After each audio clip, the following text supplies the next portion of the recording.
Iniciamos de inmediato con las noticias de carácter nacional y autoridades del Ministerio de la Defensa dieron a conocer la localización de un narcolaboratorio en cercanías de dos comunidades en Livingston y Zaval. En el lugar se observan varios toneles y costales con posibles ilícitos. Además, se localizaron 3 plantaciones de hoja de coca en el lugar.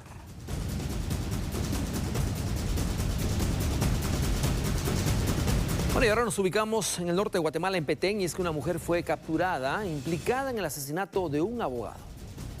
Investigadores de la División Especializada en Investigación Criminal de la Policía Nacional Civil, en coordinación con el Ministerio Público, realizaron un allanamiento en un inmueble de Santa Elena en Flores, Petén, donde capturaron a una mujer identificada como Hilary Michelle Moreno Monroy, de 25 años, quien tenía una orden de captura en su contra señalada de supuestamente haber incurrido en los delitos de asesinato y obstaculización a la acción penal. De acuerdo con los señalamientos en su contra, la joven estaría involucrada en el secuestro y asesinato del abogado Gustavo Rafael Quechan Peché. El cadáver del profesional del derecho fue localizado con señales de violencia en marzo de 2020. De acuerdo con las fuerzas de seguridad, aún quedan pendientes más capturas sobre el caso. Bueno, siguen los ataques armados. Nos vamos a ubicar ahora específicamente en Antigua Guatemala, y es que cuando recién iniciaba esta noche se registró un ataque armado en contra de mujeres en Antigua Guatemala. Estamos hablando en contra de 2 mujeres, entre ellas una perdió la vida. Nos encontramos en la calzada Santa Lucía y Séptima Calle, en donde se origina un ataque armado. Entraron varias llamadas a cabina central informando sobre un hecho de tránsito y asimismo un ataque armado. Al llegar al lugar, unidades con técnicos en urgencias médicas a bordo de la 199, 1091 y 1484, también de Ciudad Vieja, se evalúan a 3 personas, 2 de ellas de sexo femenino. Cabe constatar que es una niña, no sabemos la edad de ella, que fue trasladada con crisis nerviosa hacia el HN de Antigua, junto con otra persona fémina con heridas de proyectil de arma de fuego. Queda una persona de sexo femenino, que es la conductora de este vehículo, en la cual se conducía en el vehículo con placa de identificación 709 JQF. Esta persona queda fallecida en el lugar. 2 personas han sido trasladadas hacia el HN de Antigua. Es lamentable el hecho que se encuentra en este lugar, y cabe mencionar que se ha trasladado niña con crisis nerviosa. Un ataque realizado en la zona 18 dejó un pandillero fallecido. En uno de los callejones de la colonia El Paraíso 1 de la zona 18 de la capital, se registró un ataque armado en contra de un supuesto pandillero. Vecinos de la colonia El Paraíso 1 informaron a bomberos municipales a través de la línea telefónica del 123 que sobre la 23 Avenida y 12 KH se habían escuchado varias detonaciones de proyectil de arma de fuego. El Centro de Coordinación de Emergencias envía varias unidades con técnicos en urgencias médicas. Al arribo, los socorristas localizan en uno de los callejones una persona de género masculino de una edad aproximada de 27 a 30 años de edad. Esta persona con heridas de proyectil de arma de fuego, al momento que se le evalúan signos vitales, lamentablemente ya se encuentra fallecida. Según información de agentes de la Policía Nacional Civil, el ataque armado se debe a la rivalidad que mantiene mareros en el sector.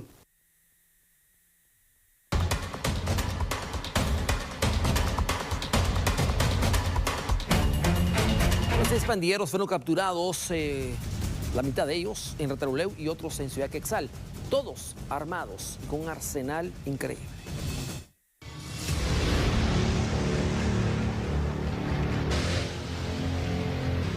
Según las fuerzas de seguridad, los detenidos pretendían asesinar a miembros de la Mara Salvatrucha. Los atentados armados serían simultáneos en Retaluleu y Ciudad Quetzal, Guatemala. A los 6 capturados se les incautó un arsenal, municiones, gorras, botas, chalecos y uniformes de la Policía Nacional Civil.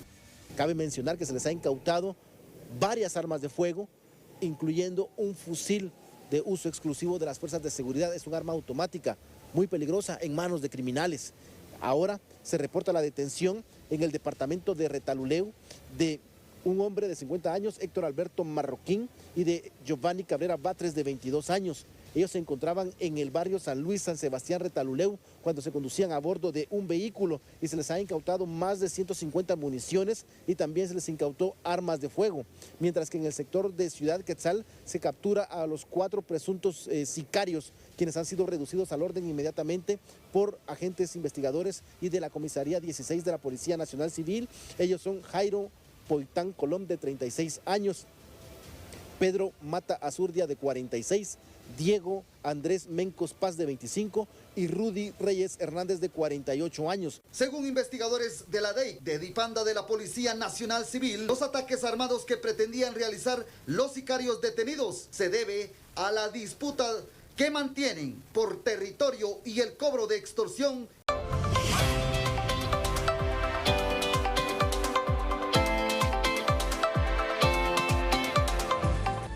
Bueno, continuamos con más información y esta noche pues abordaremos el tema de la emergencia que existe en este momento por las grietas que se han formado en carretera hacia El Salvador, específicamente el kilómetro 11.5, que de hecho usted lo tiene en pantalla. Por esa razón, en Noti7 hemos solicitado la presencia del ministro Javier Maldonado Quiñones para poder abordar este tema con las autoridades correspondientes. Ministro, buenas noches, bienvenido a Noti7. Quisiera iniciar hablando de cuáles son las principales acciones a tomar en esta emergencia.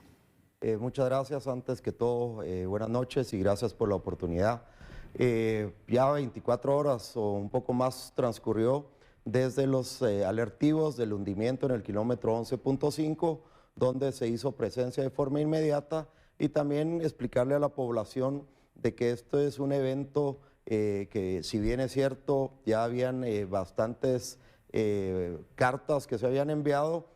Fue precisamente hace año, 2 meses, cuando tomamos la cartera, cuando iniciamos los procesos de contratación, y hace aproximadamente más de 5 meses estamos trabajando justo en el lugar, pero hay que entender, el trabajo que se estaba haciendo era precisamente del lado de donde está la quebrada, y ahí estamos trabajando un muro de contención, porque hay que entender que esa área es una área que históricamente ha sufrido de deslizamientos. Justo unos kilómetros arriba y otros abajo hemos tenido derrumbes en esas áreas, y debido a la saturación de los suelos por tanta precipitación pluvial, y a eso le sumamos un colector o una transversal que pasa justo ahí, que de hecho está tapada, ha creado que hayan filtraciones, y eso es lo que creó el hundimiento. Hicimos presencia desde ayer hicimos con un geólogo especialista, empezamos los estudios de suelos, geomecánicos, geotécnicos, hoy empezamos con topografía, y vamos a seguir mañana, que primero Dios tengamos seca la cinta asfáltica, pasar un GPR, que es un scan por medio de sondas para determinar a 8 metros si tenemos cárcavas o cavernas. Son medidas de mitigación las que se están haciendo ahorita, pero estamos en el lugar.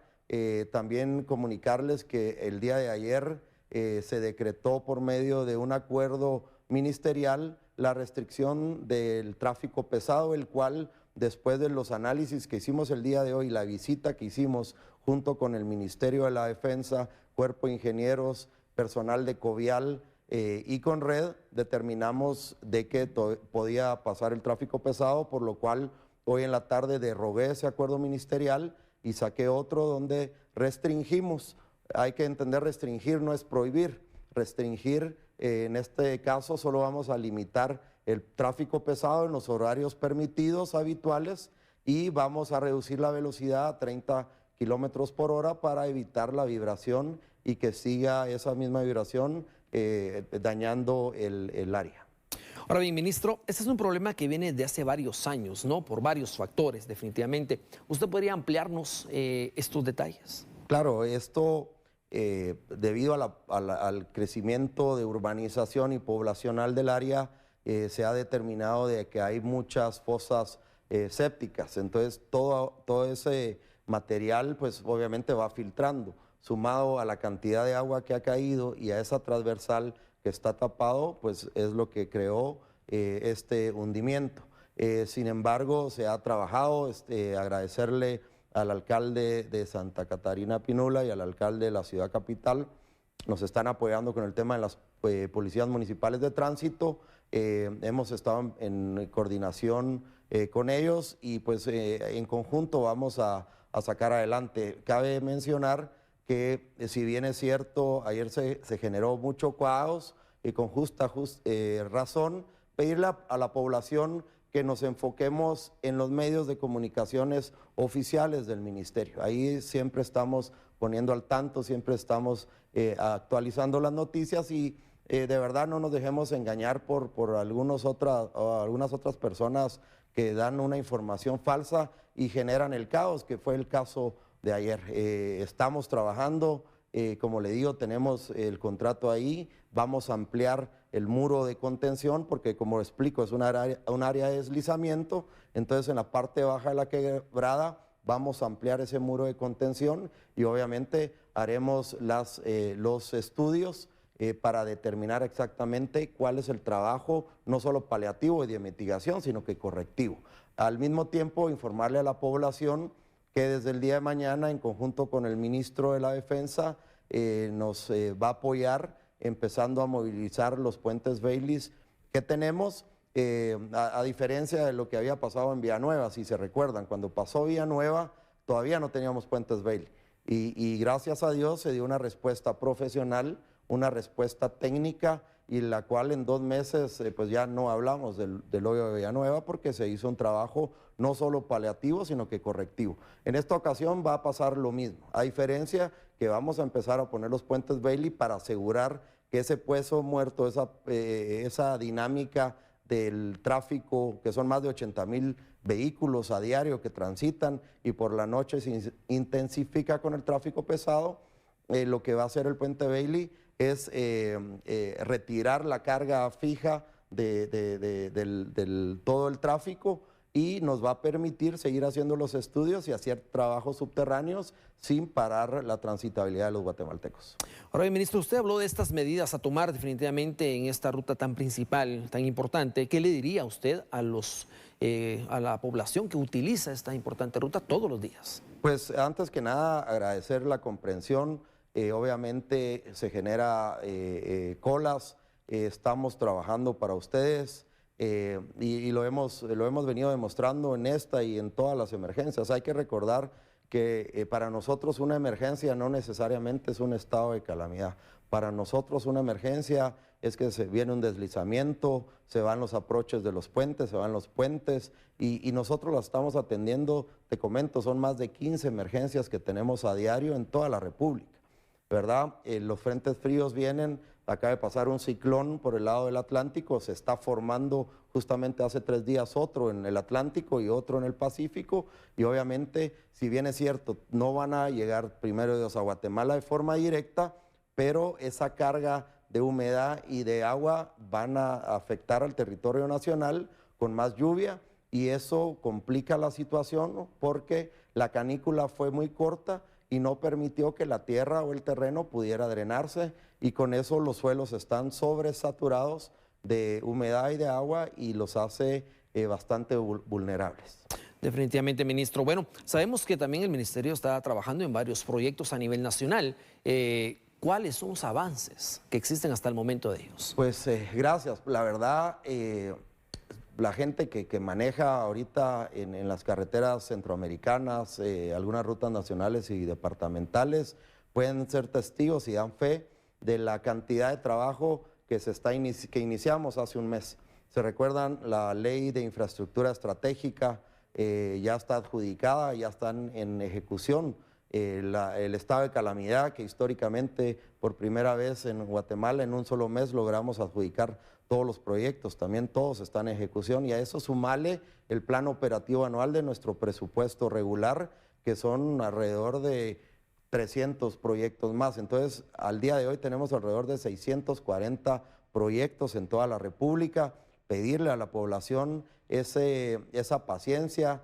De verdad, trabajamos para dar las carreteras que los guatemaltecos se merecen y dar un ejemplo, algo que de verdad había estado abandonado durante décadas, como es la red vial, tramos importantes como la CA1 Occidente, tramos icónicos como los encuentros Tecpan, hemos sido fuertemente criticados. No hay que olvidar que esas carreteras llevan más de 20 años sin un mantenimiento adecuado. El día de hoy los guatemaltecos pasan y se pueden dar cuenta que no solo ahí la estamos haciendo de nuevo.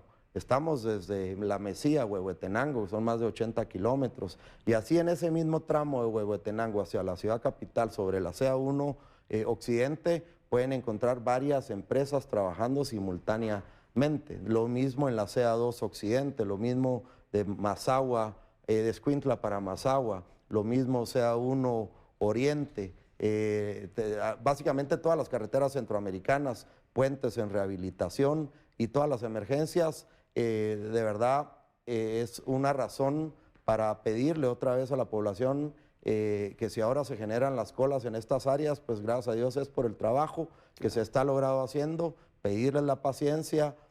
Sé que generan, los cambios estos generan malestares, pero es un malestar para el servicio de los ciudadanos, para que tengan carreteras en óptimas condiciones, y son estratégicas porque estamos uniendo frontera a frontera, puertos y aeropuertos, y eso genera competitividad para el país y asegura el traslado de toda la materia prima de exportación y todo el consumo nacional e internacional que podamos exportar.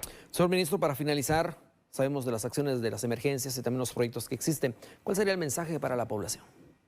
Básicamente agradecerles el apoyo, la paciencia. Vienen muchos proyectos más, proyectos grandes. Hemos estado adjudicando todo el año. Te comento, históricamente el Ministerio de Comunicaciones, el año que más había adjudicado eventos fue en la segunda década del 2000, con 169 proyectos. A la fecha yo llevo casi, bueno, no, el gobierno, el presidente, el doctor Alejandro Yamatei, el equipo del Ministerio de Comunicaciones, llevamos más de 640 eventos levantados en un solo año. Entonces, de verdad, a la población se puede comunicar con nosotros a través de las redes sociales, nos puede avisar si hay algunas emergencias, si la carretera está mala en algún lugar, háganoslo saber, estamos para servirles y de verdad pedirles nuevamente esa cooperación.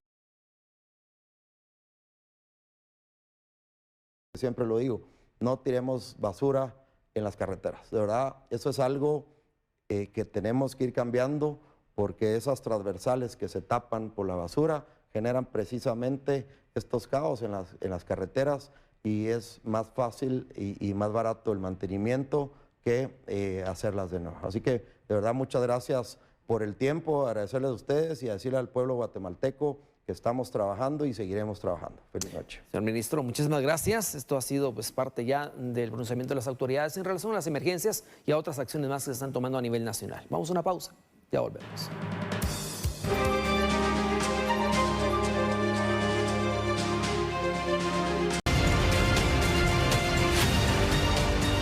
Muy buenas noches, gracias por continuar en sintonía. A continuación, en su segmento Informe 7 abordaremos el tema sobre los hallazgos que se han registrado en los últimos días. Nos referimos a los cuerpos que se han encontrado con señales de violencia.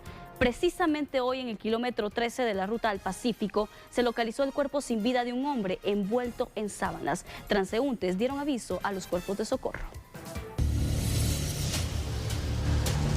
Transeúntes y automovilistas que se movilizaban en el kilómetro 13 de la ruta que une Villanueva y Misco fueron sorprendidos al observar que a la orilla de la carretera se encontraba un cadáver envuelto en plástico negro.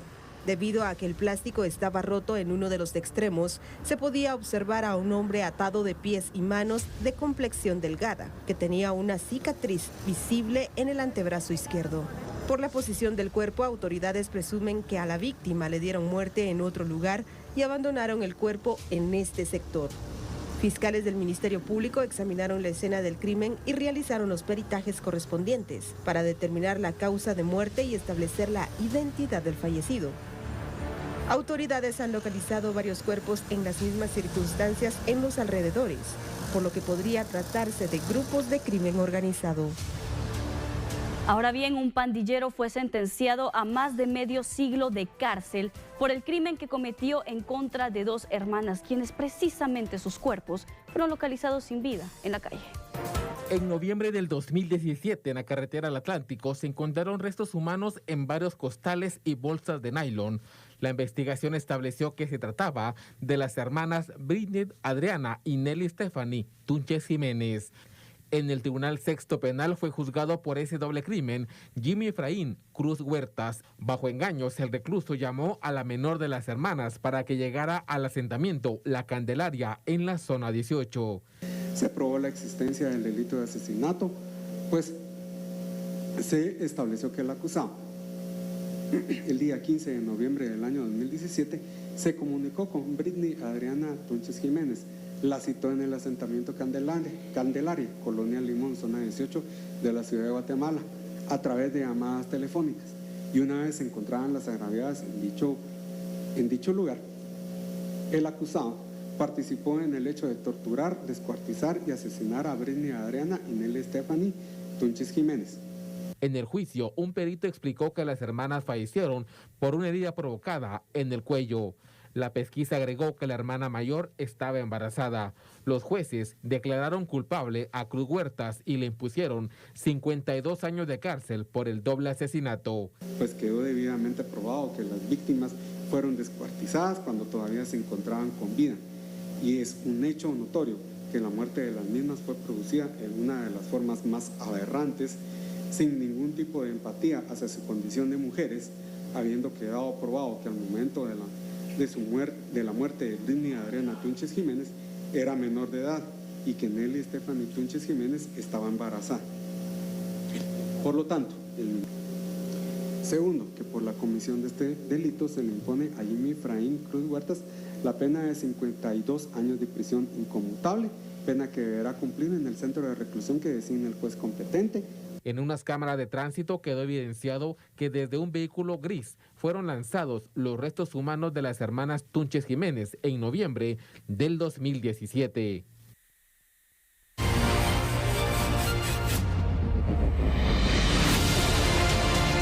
Y precisamente en los últimos días se han registrado hallazgos de este tipo. Nos referimos a cuerpos sin vida en barrancos o en la vía pública. A continuación, algunos de los casos que más han llamado la atención de la población. Por ejemplo, el pasado 6 de septiembre se encontró un cuerpo decapitado en la ruta que conduce en Misco y Ciudad Quetzal. La cabeza de la víctima estaba en el interior de una hielera. Incluso los delincuentes dejaron una fotografía de la mujer a quien habrían asesinado. Mientras tanto, ese mismo día, otra mujer fue localizada en el interior de una maleta. Este macabro hallazgo se registró en el Boulevard El Naranjo. Mientras tanto, el 7 de septiembre fueron localizados 2 hombres sin vida en el asentamiento Unidos por la Paz, zona 12 de Villanueva. Recordará que este caso incluso tuvo secuelas porque los familiares de uno de ellos fueron asesinados a balazos 2 días después de este macabro hallazgo, ya que ellos salían precisamente del sepelio de una de las víctimas. Y recordemos también que 8 días después fue asesinado un integrante de la pandilla a la que supuestamente estaban vinculadas las primeras 2 víctimas.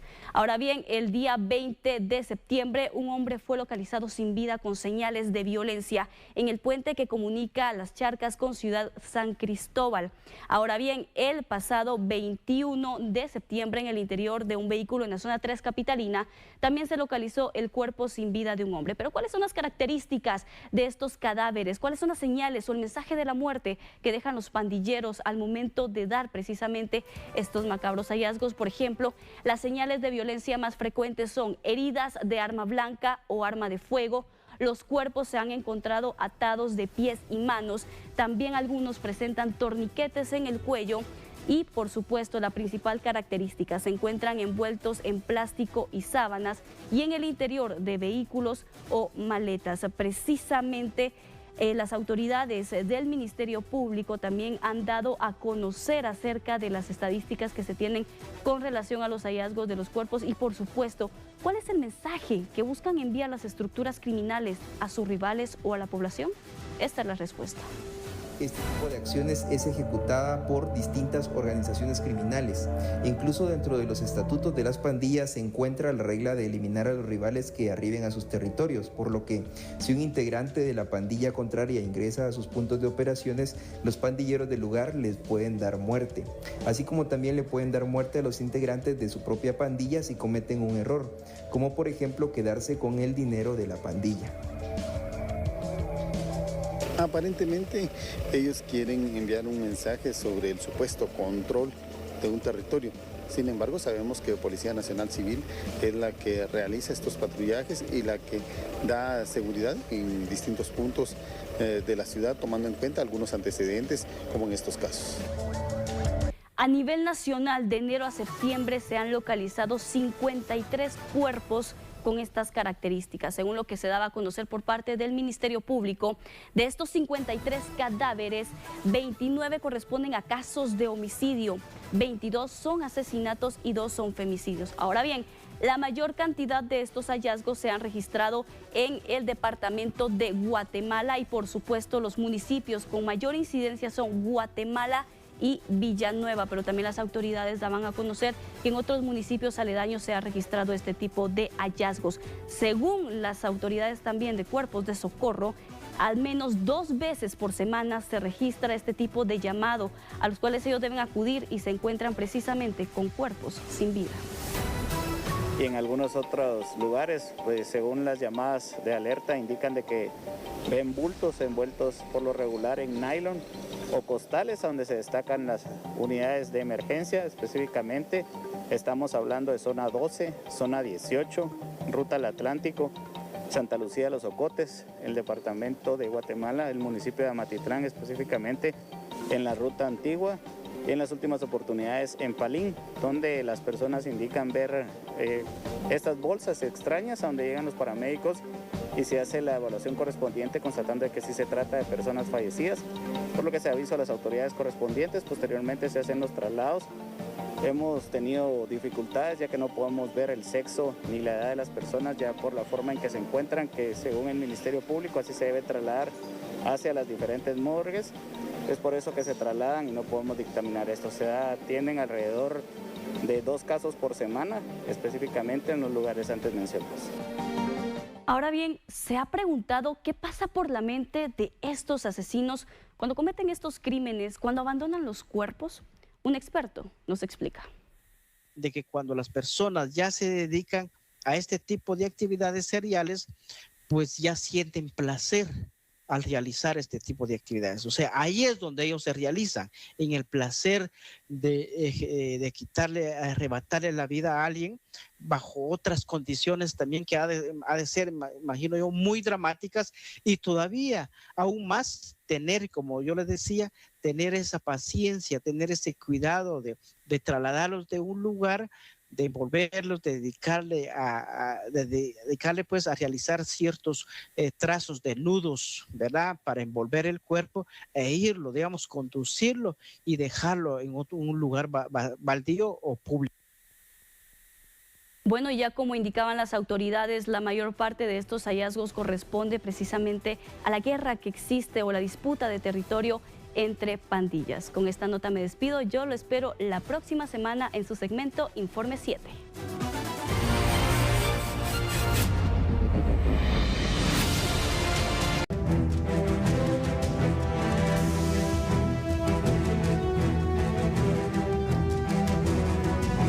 Estamos de regreso en Noticiete, gracias por acompañarnos. Y como parte de su gira de trabajo, el presidente de la República, el doctor Alejandro Yamatei, expuso ante un grupo de empresarios de Guatemala que Guatemala precisamente es un territorio atractivo para inversión debido al crecimiento de su economía.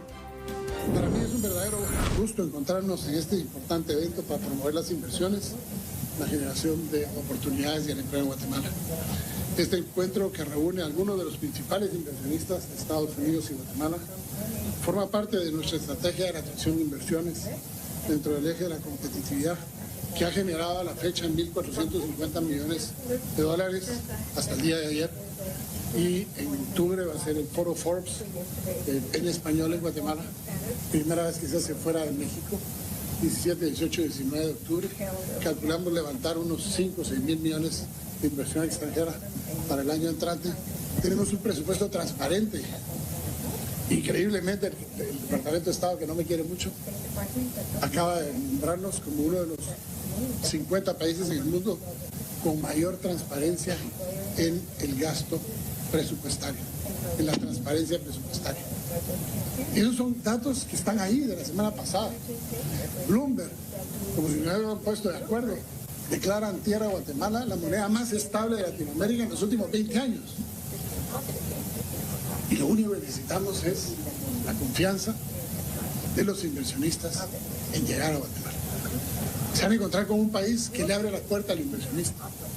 Somos a duras penas el facilitador por leyes que hoy ustedes van a recibir. La última de las leyes, el viernes la firmé, o sea, todavía viene caliente, el lunes fue publicada en el diario oficial, es la ley de fomento a la atracción de la inversión. El inversionista llega, invierte en Guatemala y durante 10 años los números fiscales no le pueden cambiar al inversionista. Primera ley en su género en el mundo. Y hoy lo que tenemos a las manos es la transformación económica del país más cercano a los Estados Unidos, aliado a los Estados Unidos. Porque tienen otro que está más cerca de ustedes, pero no están aliados como somos nosotros. Pero también necesitamos comprensión del inversionista norteamericano y del gobierno norteamericano en que lo que hay que hacer es invertir en el nearshoring. El mundo nos enseñó a la pandemia que hay que acercarnos, que hay que bajar costos para poder mantener los mercados. Y ahí estamos nosotros. Somos el país que más contribuye, hemos sido declarados el país más colaborador con la DEA en el tema del combate a las drogas. Nuestros puertos ya no son atractivos porque tenemos controles.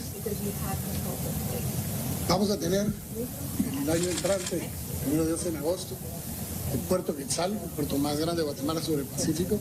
Vamos a tener un puerto inteligente, primero en su género en toda Centroamérica, el tercero o cuarto de Latinoamérica, excluyendo uno de Panamá, y vamos a tener el puerto más grande de Centroamérica, excluyendo a Panamá, en el Pacífico, y un puerto integrado, inteligente. Y acabamos de tener un logro sin precedentes. El Banco Centroamericano de Integración Económica nos abrió una línea de 200 millones a los inversionistas que quieran ir a Guatemala para que las garantías no las tengan que tener en el país, nosotros, se la puedan tener, si es un español, para que sus garantías estén en España, el banco las reconoce, le da el dinero en Guatemala.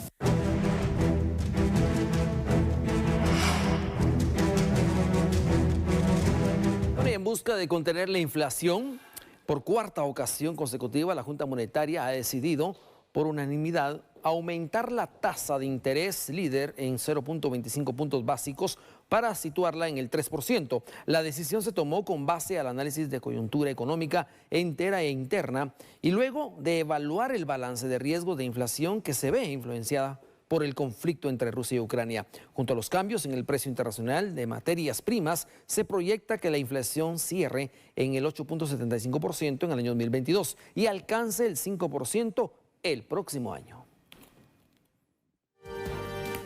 Bueno, también hablemos ahora del sistema bancario que se mantiene sólido, líquido y solvente, mostrando datos que resaltan en la región, así los aseguran ya las autoridades del Banco de Guatemala. De conformidad a información más reciente de la Superintendencia de Bancos, el sistema bancario se mantiene sólido, líquido y solvente. Dos indicadores que reflejan esta situación. Por un lado, tenemos el coeficiente de adecuación de capital, que con los datos más recientes es de 16.5. Comentar que Basilea tiene un valor de 8. La nomenclatura y la reglamentación de la superintendencia tiene un valor de 10, es decir, que está por encima de ese valor normativo de la superintendencia. Asimismo, para tranquilidad de los ciudadanos, los activos del Fondo de Protección del Ahorro, FOPA, superan los 8.400 millones de quetzales. El FOPA tiene como objetivo garantizar al depositante en el sistema bancario la recuperación de sus depósitos hasta por un monto de 20.000 quetzales o su equivalente en moneda extranjera. En relación al Fondo para Protección del Ahorro, quisiera comentar que con base en la información con corte a finales de agosto, el patrimonio suma 8.452 millones.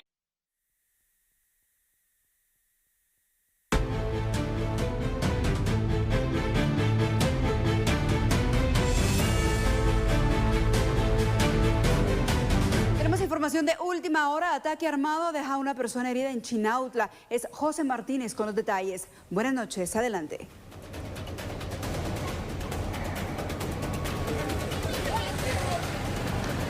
Buenas noches, Celi, amigo televidente de Noticieta. Le tenemos información de último momento. Nos hemos trasladado hasta la emergencia del Hospital General San Juan de Dios.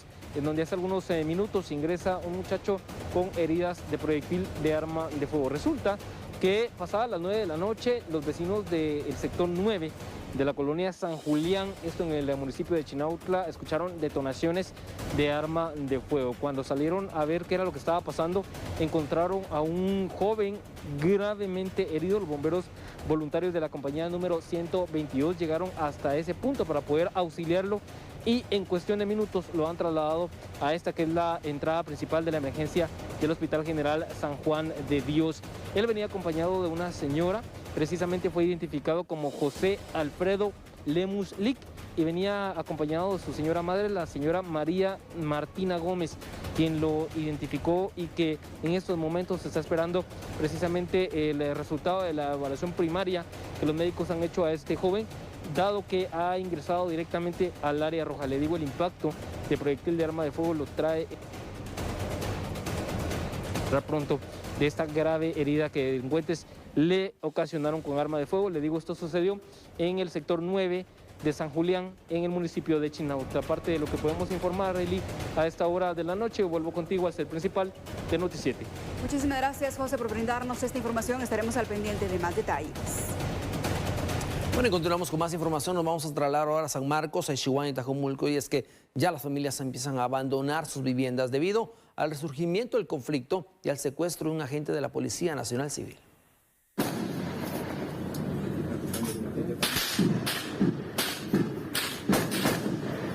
Disparos de armas de fuego se han tenido desde hace aproximadamente 48 horas entre los límites de los municipios de Tajumulco y Ixiguán del departamento de San Marcos. El problema se agudizó en horas de la mañana del jueves, luego que las fuerzas de seguridad, entre elementos del Ejército y de la Policía Nacional Civil, realizaran operativos en las zonas montañosas y decomisaran armas de grueso calibre y chalecos antibalas. Un grupo de pobladores tomó de rehén a un Policía Nacional Civil, y la petición es de intercambiarlo por las armas encontradas en la montaña. Se desconoce el paradero del elemento de las fuerzas de seguridad, mientras al departamento de San Marcos están llegando refuerzos de diferentes comisarías para poder retomar el control y rescatar con vida al policía. Comerciantes, trabajadores de diferentes instituciones gubernamentales y no gubernamentales, entre otros sectores, están tomando rutas alternas para poder llegar a sus lugares de trabajo. El temor es que sean alcanzados por disparos que se realizan desde las montañas.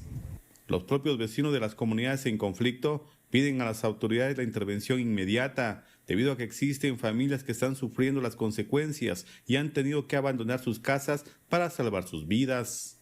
Lo que nosotros estamos bien preocupados de la vida de los niños, pobres ancianos, la verdad, nosotros no queremos tomar mal decisiones, porque la verdad es que da pena, da tristeza, la verdad.